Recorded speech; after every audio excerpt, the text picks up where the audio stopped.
So you're thinking of moving out from your parents, or maybe you've just done that and you're free. Here's some things that you might need to know: how to survive living alone as a Gen Z, a fresh 20-year-old, or maybe you're even in your late 20s, early 30s, who knows. This video might be for you.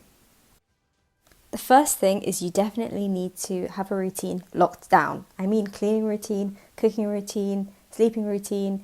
You need to have some sort of routine or schedule in order for it to work out properly. If you don't, what happens, and I'm talking from experience, all right? I'm talking from experience. You'll come home and you'll realize the dishes are not done. The house is a mess. Your life is a mess. When your environment starts being dirty, cluttered, it also actually affects how you work. So if you're working from home and your office space is a mess, there's clothes on the floor, you're not going to perform good at work. You're also not going to feel motivated to get up when you're in a dirty environment. So just take a few minutes to write down what it is you need to do and create a schedule that works with you. The second thing is definitely building in time to talk to your family or your friends. Seeing as you're going to be living by yourself or living with, strangers if you're house sharing, you need to buy out time to actually go and visit the people that are most important to you, else you're just not going to do it. You're so used to living at home, running downstairs and being able to talk to your mom, your dad, your sibling, but now you're not there anymore. So you kind of miss those kind of things that we take for granted, where you can just, you can talk to your brother, in my case, talk to your brother and just say, this is annoying me, this is whatever, and kind of talk to another human being. When you're by yourself or living home alone, or maybe if you just work from home 5 days a week, you miss that sort of human interaction that's really important for everyone. You don't want to be isolated.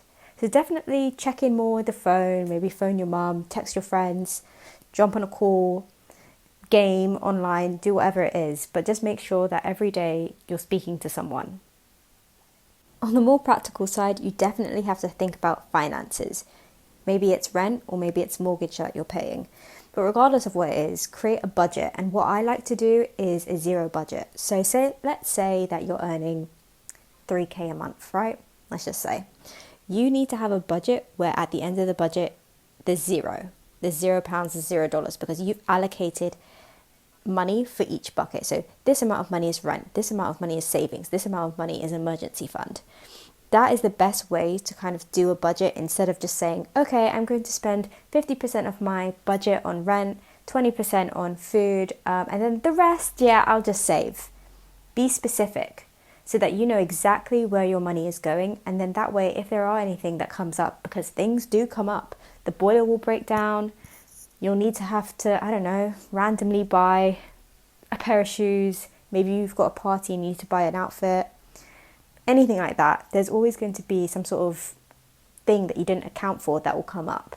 So just make sure that you've got an emergency fund and that every month you're putting into it and you've got a budget. So at least you have sort of guidelines for yourself. Because it's important. At the end of the day, you moved out, you don't want to be in any sort of financial difficulty where you have to move back in.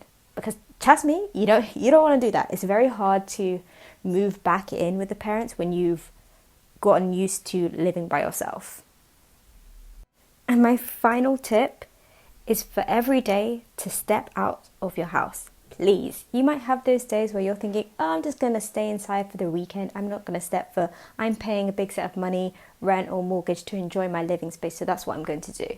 It's really important to step outside of your house and to get fresh air, even for a 5-minute walk. Even if you're not feeling well, just go and have a walk.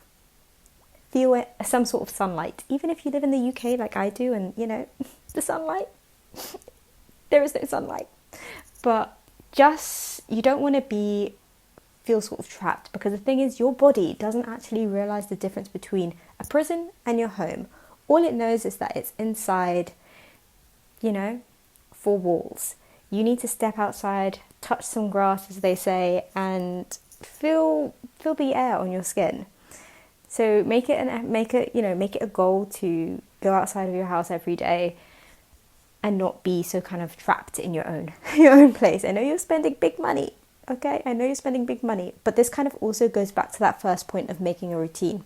Whether you're going to the gym or anything like that, you need to make a plan, else you're just not going to do it. And now that you're living by yourself, it's a lot easier to do. You can leave the house at 10 p.m. No one's going to say anything. So give it a go. And anyway, that's enough for me. I hope you like this new format. I know I like Pokemon, so a bit random, but anyway, see how it goes. And I know this video wasn't really like a practical video, like how to move out from your parents' house or how to live by yourself. But I hope these tips were kind of something different, maybe something you haven't heard before. And maybe I can do another practical video another time if this kind of does okay. Anyway, I'll catch you in the next one. Jana!